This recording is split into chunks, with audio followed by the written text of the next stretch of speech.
All right, Pacers, Thunder last night, all about the Thunder, 33-30 in the fourth quarter, but the game got to 2 points late. Yes, it did. And then it was just turnovers, careless turnovers and good defense, obviously, by Alex Oklahoma City. Caruso. Whoa. Yeah, I mean, just careless turnovers by the Pacers there in that fourth quarter. They had 22 on the night, and, Thunder showed why they're the best defensive team in the playoffs. Yes, sir. This young team's going to probably win the NBA title. They've got to go back to the land of the Hoosier land on Thursday night. They would have Game 7 in their building over the weekend, but great performance. Shai Gilgeous-Alexander had 31, but, man, Jalen Williams at 24 years old with 40 points last night. He was stellar on both ends of the floor, two-way player. I said earlier that there are those in the NBA, I saw Brian Windhorst tweet this out, that there are those he talks to that feel like, Jalen Williams kind of a young Scottie Pippen type player. And then when you watch him play, you're like, yeah, he kind of is. He's 6'7", he's long, he plays both ends, he can shoot it, he runs the floor. More of a modern version of Scottie Pippen, just with his shooting ability. Yeah, well, and Scottie became a real good shooter. Yeah, he did. And obviously, again, I'm not saying this is the 90s Bulls, but SGA is the meal ticket. But it took, for Michael Jordan, it took getting Scottie Pippen as a running mate to begin winning titles. And these two together at 26 and 24, pretty damn good. And as we've also paralleled 10 years ago was Golden State with a guy named Steph Curry and a guy named Klay Thompson who began winning championships. Right. They won their first 10 years ago. Could be this with Oklahoma City, and they play great defense. And they'll be the youngest team by age to do it since the Portland Trailblazers in 1977. The Santa Clara Bronco. Was that on your bingo card? How about that? Kind of like Scottie Pippen out of Central Arkansas. Kind of a small school guy, under the radar, but joins a blue blood. SGA is a Kentucky kid. Played for Calipari. He's a big-time player, prospect out of Canada when he came out. So again, parallels, comparisons, but that's what Windhorst says. He hears from people around the league that's who he reminds. Just the way he plays two ways, and he's a good supporting cast guy. He's not going to be the lead dog. That's going to be SGA, the MVP, but it's a well-built team, and again, a fine. What was it? Was yesterday we talked to our buddy John Madani, who was with us from, of course, he was a part of the ESPN radio broadcast last night up there in Oklahoma City. And he pointed out Sam Presti, the GM of the Oklahoma City, has now drafted 4 MVPs. Yeah, it's 3 technically, but he brought in SGA before he was known, right? He got him from the Clippers. Yeah, he traded for him on draft night, did he not? Or right near it? No. He played a season. Yeah, season with the Clippers. Okay. But still, essentially, right? He acquired, right? Specifically acquired, either drafted or went after. He was thrown in there like a bag of chips in the trade, and then he turned into an MVP. It was Russell Westbrook, Kevin Durant, and then obviously James Harden elsewhere. But now we have SGA. But he drafted James Harden. Yes, he did. So yes, either drafted or acquired. Now 4 MVPs in a 10-year period or 12. Because I don't think the Clippers would have done that if they knew what he was going to become. No. At least not that crazy of a trade. No. Great stuff right there. Okay, so finals are 3-2, 80% or more of the time. The winner of that Game 5 goes on to win, so they've got 2 chances to win one. My bold prediction of Oklahoma City in 6 might come true. That was bold. And look, then they stole Game 1, the Pacers did, and then they gave away Game 4. I said yesterday that yes, they did. That if they don't win this title, they're going to look back to the final 5 minutes of Game 4 back on Friday night as the reason. Because if they won that and go up 3-1, losing last night doesn't hurt as much. You go back home for a Game 6 on your own floor, and they couldn't close it out and let the Thunder dominate the final 5 minutes. We'll do Horns at half past, bottom of the hour. New contract for a lifetime Longhorn in the NFL. Also, is Kevin Durant coming back to the Lone Star State? Details coming. But I wanted to mention, you probably don't know, none of you out there, and you know a fellow named Carl Schaefer. Carl Schaefer. Anybody? Nope. Anybody? Nope. Almost certainly, but he's a pretty significant figure now in the New World Order of college athletics that begins 2 weeks from today. July 1st is the day. Schaefer is with Deloitte. On the forefront of the single most talked about concept of college athletics' new revenue sharing era, the Deloitte-run clearinghouse that they've dubbed NIL Go. And last week in Orlando, Mr. Schaefer led a more than an hour-long presentation for more than 200 college athletic administrators who for months now have been waiting on clarity of, okay, what's this thing going to look like? We're hearing about it. We're hearing about NIL Go. We're hearing about the New World Order. What is it? How does it work? And and this is according to Ross Dellinger of Yahoo Sports, but according to the 200 or more administrators that were there, the goal of NIL Go is quite clear. I mean, the stated goal is pretty simple: prevent boosters from direct payments to athletes that for years now have been masquerading as commercial and endorsement deals. Right, that the whole idea of NIL has been hijacked by big money boosters, And because there was the Wild Wild West and there was no NCAA rule enforcement. No guardrails. No guardrails. That's hijacked what was supposed to be NIL, right? We know NIL is name, image, and likeness.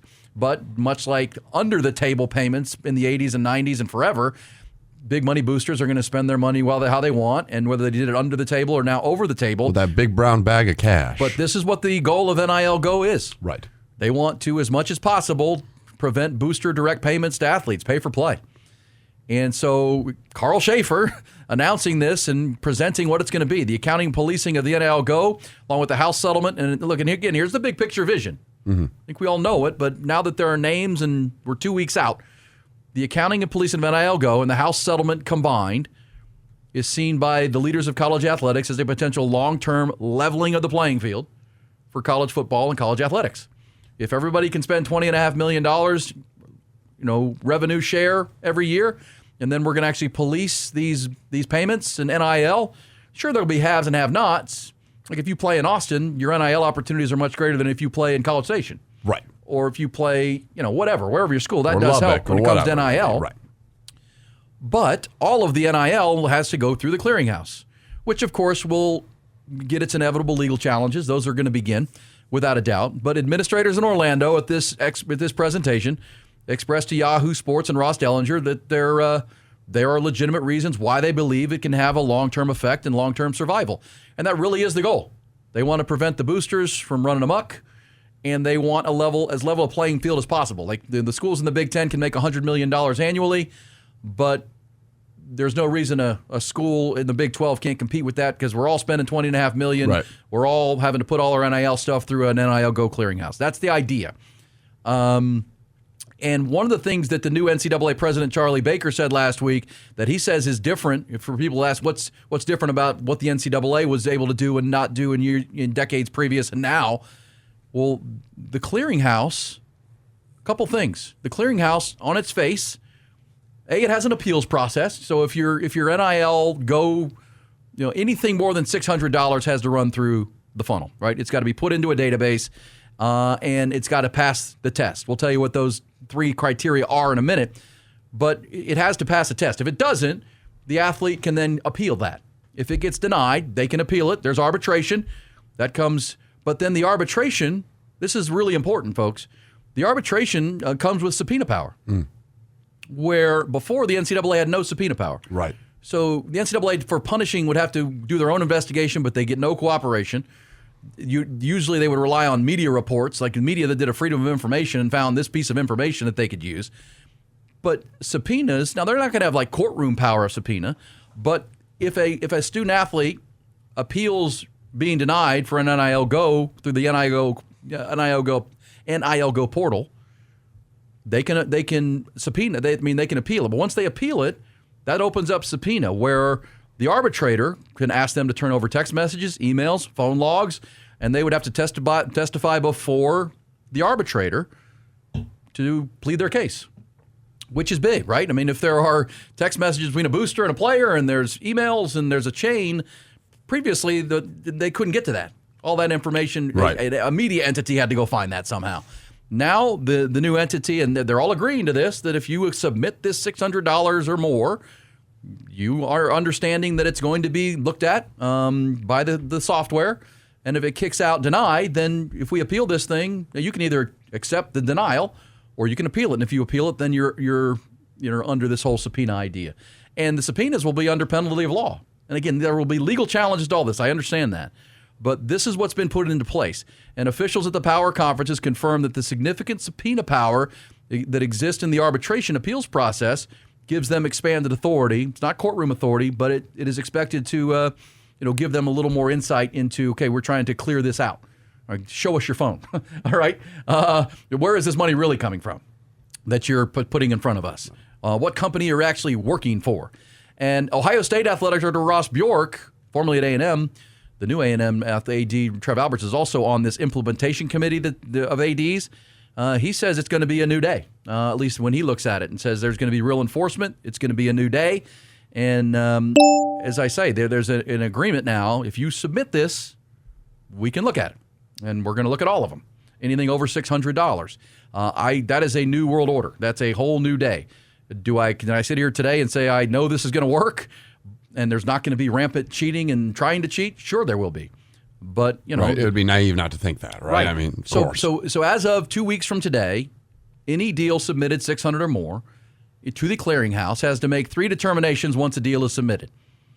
Is the third party an associated entity with the university, such as a booster, or a business connected with the school like a university sponsor or an apparel brand?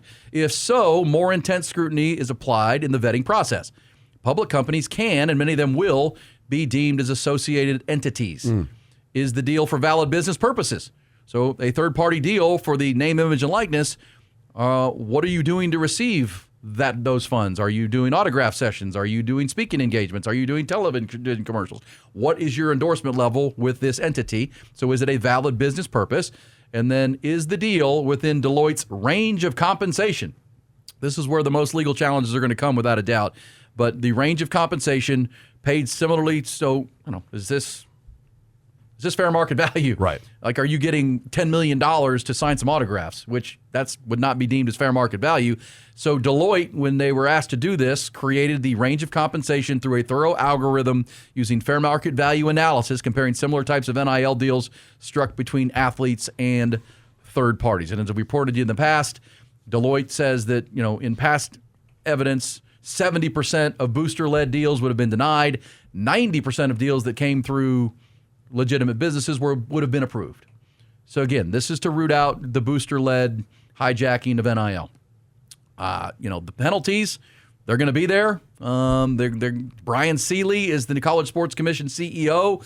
He's an investigator. He's by trade, he's a lawyer who is a prosecutor who worked for Major League Baseball for more than a decade. He's going to be in charge of this. Again, I know the legal side will come, but I'm interested to see how this works. I mean, everything has to be submitted. You also can be punished for not submitting cash payments, right? If they find, and here's the thing. So anything that's, just to clarify, anything if you did a deal for $5.99, right? That's that fine. Does not have to be submitted. Right, but anything over the $600 mark has to be submitted, and it goes through this process. There's a good example. Right. Hey, let's do 500. Let's do 50. $599 deals. That's what I'm saying. Well, somebody's going to try this. Sure they will. Right? Sure they will. That's the number I thought of right away. Okay, how can we get away with not going under this process here? Well, the one thing I will say, or one of the things I will say, and we'll all follow it ongoing, and then the legal challenges. And that's why I've said all along, when this is in play, they're going to need federal legislation on top of this to codify a lot of it and give them some potential antitrust support from the lawsuits. But at this point, here's where we are. Remove the legal side of it, the legalese. The players are getting cut in on the deal, which is all I've ever advocated for. Yes, they're getting an education. Yes, all that. But they should be cut in on this billion-dollar industry. They're getting cut in on the deal. Right. They also are allowed to create revenue like a Livy Dunn in gymnastics on her name, image, and likeness, which can be out in the upwards of millions and millions of dollars, which she's going to put all that through the clearinghouse. It'll pass the mustard because she's got 50 billion Twitter, Instagram followers. And she's a brand ambassador for a lot of different brands. So what the players have been asking for a long time, and I've advocated for, they're getting cut in on the deal. And now the universities are agreeing, okay, we're going to share it, but if we're going to share and share alike, we need to try to level the playing field. So what I think will happen, unlike in past NCAA iterations of this, or I hope will happen, is universities will report one another if they get word that something within the rules has happened. You want whistleblowers in this case. You want people saying, hey, man, I know this happened. Look into it. And if they appeal their denial, let's look into this. Let's look into where this money actually came from. Those can be giant steps forward, in my opinion, to actual enforcement. And within the clearinghouse, when you submit your money, like literally you're putting that in there, and if you appeal it, there's penalty of prosecution. Yeah. Because you're lying. You're not being forward with this, and this is a legal process that we're going through here. So again, not being utopian here, acting like this is all going to be great and there won't be cheating and there won't be people trying to cheat, as you said, $590 deals and all of that. But I'm just, for you folks in the audience, it's out there what it is. Here's how it works. Here's how it's supposed to work. It's much more rigid and much more elaborate than anything the NCAA was doing before. The subpoena power is huge. The appeal process is huge for players. And yes, the legal challenge will come. I'm just saying, but on its face, that's what it is. That's what the players are going to have to do. But in the end of the day, the players, as we had that's one of the reasons we were so excited to have the lead plaintiff attorney, Steve Berman, on with us, I said, well, what about, appeals of the House settlement? He said, well, that's going to be tough to appeal because the players are now getting 51% of all revenue, sharing it. I mean, it's going to be hard to make a case that these athletes are being harmed when they're getting 51% of the revenue. That's what they make in the NFL. Exactly. Right? They're getting 51% of athletic revenue now. They're sharing that with the athletic department. And now they're sharing that with the players. And they have the opportunity to go out and do their own NIL thing if they do it within the new guidelines and the new rules. That seems pretty fair. But yes, there will be cheating. There will be attempts at cheating. Right. But what happens when they do? How swiftly is the punishment? What is the punishment? The punishment will include, according to those at Deloitte, financial penalties, losing salary cap dollars. So if everyone's spending $20.5 million season or whatever it might be, for 1 year, you're down to $10 million or whatever. We're gonna kneecap you with the cap and bowl bans, postseason bans. Because if you become a repeat offender, bang. Well, now you can't, even if you qualify for the playoff, you're not playing, and those become huge. You got a target on you. I mean, you're going to be really looked at now. Right, and maybe I'll be the optimistic person that hopefully this can work, and I'm listening to the Ross Bjorks of the world and Greg Sankey, Brian Kelly, who believe, looking deep into this, they've seen it closer than I have, saying, I think this thing can work. I think this thing can have some teeth to it. And that's a good thing. Those are the guardrails we're talking about, and it goes into effect in 2 weeks from today. And now. 2 weeks from today. 2 weeks from today, also, Texas State could be in the Pac-12. Yeah, we're going to talk about that, too, later with Mike Craven from Dave Campbell's Texas Football. So there you go. That's what the Deloitte. Good stuff. Carl Schaefer presented to over 200 administrators. $5.99. Watch those deals happen. Yeah, man. That's a good idea.